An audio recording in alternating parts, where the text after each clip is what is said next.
No es el avión más hermoso, ni el más rápido, tampoco es el más icónico. Sin embargo, cambió la forma en cómo viajamos y ahorró millones.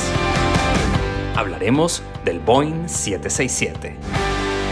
¿Qué hace que este avión sea tan especial?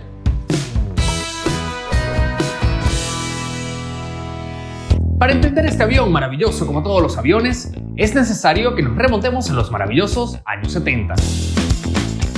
La música disco reinaba y el combustible se disparaba a medida que el Medio Oriente se calentaba.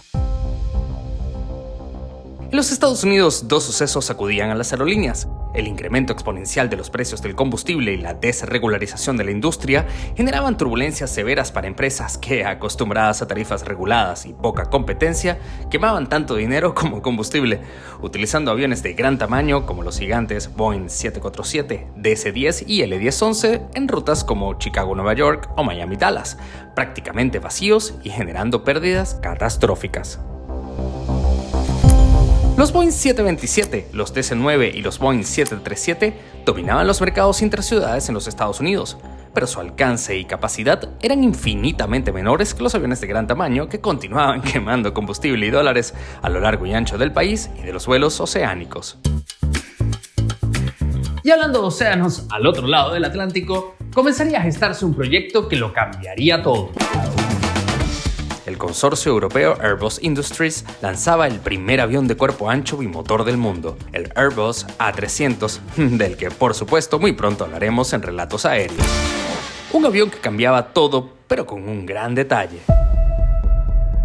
Su autonomía no le permitía realizar vuelos de largo alcance, y las fuertes limitaciones ETOPS que no permitían a aviones bimotores el estar alejado más de 60 minutos de un aeropuerto alterno hacían que todo se mantuviera igual. Por cierto, si quieres saber más de las limitaciones ETOPS, te dejaremos un video en la descripción y suscríbete para conocer muchos más relatos aéreos. Boeing, en plenos años 70, comenzó el desarrollo de dos nuevos proyectos, el Boeing 7X7 y el Boeing 7E7, aviones que se convertirían en los Boeing 767 y Boeing 757. Este nuevo modelo contaba con innovaciones importantes, tales como una cabina de mando de solo 2 pilotos, esto debido a la incorporación del monitor electrónico centralizado de la aeronave, o Engine Indicating and Crew Alerting System EICAS. El EICAS incluye típicamente instrumentación de varios tipos de parámetros de los motores, por ejemplo, revoluciones, valores de temperatura, flujo de combustible, combustible restante, presión de aceite, etc. Otros valores típicos monitorizados por el EICAS son los correspondientes a los sistemas hidráulicos, neumáticos, eléctricos y superficies de control. Es decir, el EICAS reemplazaba los grandes paneles de monitoreo de parámetros de diferentes sistemas del avión, eliminando la necesidad del ingeniero de vuelo, reduciendo espacio, mejorando el desempeño de las tripulaciones, facilitando el monitoreo de vuelo, reduciendo el peso y también grandes ahorros para las líneas aéreas. El gran perdedor, el pobre ingeniero de vuelo, cuya figura comenzó lentamente a desaparecer de los aviones de cuerpo ancho. Otra innovación del Boeing 767 viene en sus motores de altísima eficiencia y confiabilidad operacional. Los grandes fabricantes de motores, General Electric, Pratt & Whitney y Rolls-Royce, diseñaron motores turbofan para equipar los 767 y también los 757. Siendo los General Electric CF6 y los Pratt & Whitney JT9D7R4 las opciones favoritas, y los RBD211 la opción elegida por los operadores del Commonwealth británico como British Airways y Qantas de Australia. El avión fue diseñado inicialmente en dos versiones, Boeing 767-100 y el Boeing 767-200, teniendo una capacidad de 100 pasajeros en su versión 100 y 220 pasajeros en su versión 200. Lógicamente, la versión 100 no fue para nada atractiva para los operadores. Sin embargo, su versión 200 recibió el primer espaldarazo de la mano de United Airlines, con la compra de 50 aviones del modelo, siendo el cliente del lanzamiento y dando inicio formal al programa.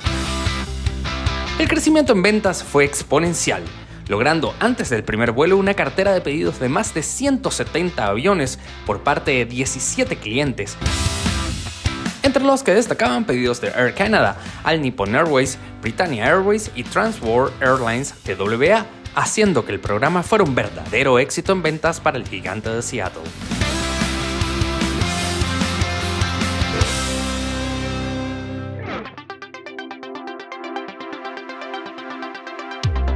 El 26 de septiembre de 1981 despegó desde Everett el primer Boeing 767, iniciando un riguroso programa de pruebas en donde el avión fue puesto en todo tipo de condiciones para garantizar su seguridad, obteniendo su certificado tipo e iniciando sus vuelos comerciales con United Airlines el 8 de septiembre de 1982, dando inicio a un exitoso avance tanto en entregas como en número de vuelos efectuados sin incidentes.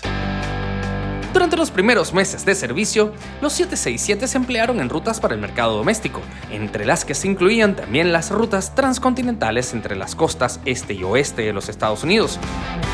American Airlines y TWA empezaron a operar el 767-200 a finales del año 1982, mientras que Air Canada, China Airlines y El Al comenzaron sus operaciones con el modelo en el año 1983. En la cabina de pasajeros, el 767 ofrece una configuración única de asientos, siendo más del 80% de los mismos de ventana o pasillo, ya que incorporaba la configuración 232, una de las más cómodas para los pasajeros y que no se ha repetido en ningún otro tipo de avión comercial. Los costos operativos del avión y su consumo de combustible permitieron ahorrar a las aerolíneas, sobre todo en operaciones de medio alcance como los vuelos costa a costa en Estados Unidos y Canadá, o de Guangzhou a Kashi en la frontera oeste de China.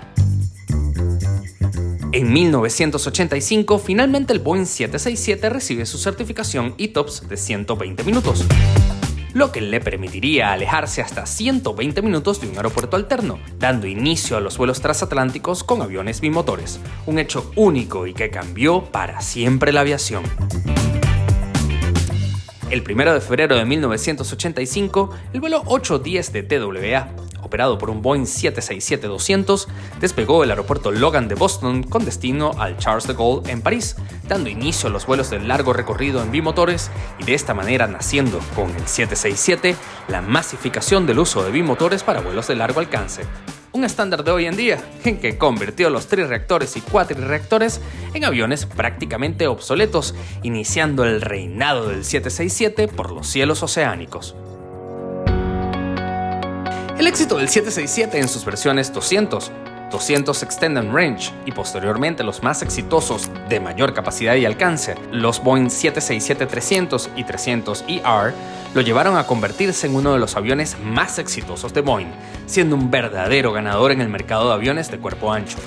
La versión 400ER, alargado y con menor alcance, fue la única versión del avión que no fue un verdadero éxito en ventas. En Latinoamérica, el Boeing 767 operó en prácticamente todos los países de la región, reemplazando los ya antiguos Boeing 707, DC-8 y DC-10 de las flotas de nuestras aerolíneas, operando prácticamente en todos los países. Desde Aeroméxico y Mexicana de Aviación, a las gigantescas flotas de 767 de la antigua LAN Airlines y TAM, hoy en día la TAM Airlines, a la operación de 767 de Avianca y operadores históricos como Pluna de Uruguay, Varig de Brasil, Lloyd Aéreo Boliviano y la venezolana Santa Bárbara Airlines son de las tantas que operaron estos aviones en sus flotas, haciendo del 767 un avión increíblemente versátil y exitoso. A diferencia de la mayoría de nuestros relatos aéreos, en los que terminamos quizás un poco tristes, el 767 aún es un avión 100% relevante y su historia está muy lejos de llegar a su final. Su cadena de fabricación se mantiene activa desde hace 44 años. Solo su versión de pasajeros ya no se fabrica, siendo sin lugar a dudas un avión víctima de su propio éxito, ya que es la base de modelos que lo reemplazan con versiones más eficientes de consumo de combustible, mayores niveles tecnológicos y avances que han hecho que las empresas se decanten por los nuevos Boeing 787, Airbus A350 o los Airbus A330neo y A330. Sin embargo, aún cientos de Boeing 767 son el caballo de batalla de grandes empresas como United y Delta Airlines, y en nuestra región siguen operando en empresas como la TAM Airlines Group en sus filiales de Perú, Ecuador y Brasil. Por otro lado, su mayor éxito hoy en día es el mercado carguero, siendo los 767F los aviones preferidos en el mercado debido a su versatilidad, capacidad y confiabilidad, siendo los gigantes norteamericanos FedEx, UPS, Amazon y la europea DHL los principales operadores de 767 del mundo, manteniéndose su línea de producción a la fecha y estimándose ser cerrada a partir del año 2027. El Boeing 767 es un verdadero ícono de la aviación. Ocupa un lugar especial en nuestros corazones. Es un gigante que ha cruzado océanos y continentes, uniendo familias y culturas. Su silueta elegante en el cielo nos llena de nostalgia y admiración. Mientras miramos al futuro de la aviación, el Boeing 767 permanece como un faro del pasado, un recordatorio de la innovación y la excelencia que han impulsado la industria. Su legado perdurará en los anales de la historia de la aviación, y aunque nuevos aviones surquen los cielos, el 767 siempre será recordado como un clásico atemporal que nos invita a soñar con los viajes y las aventuras que aún están por venir.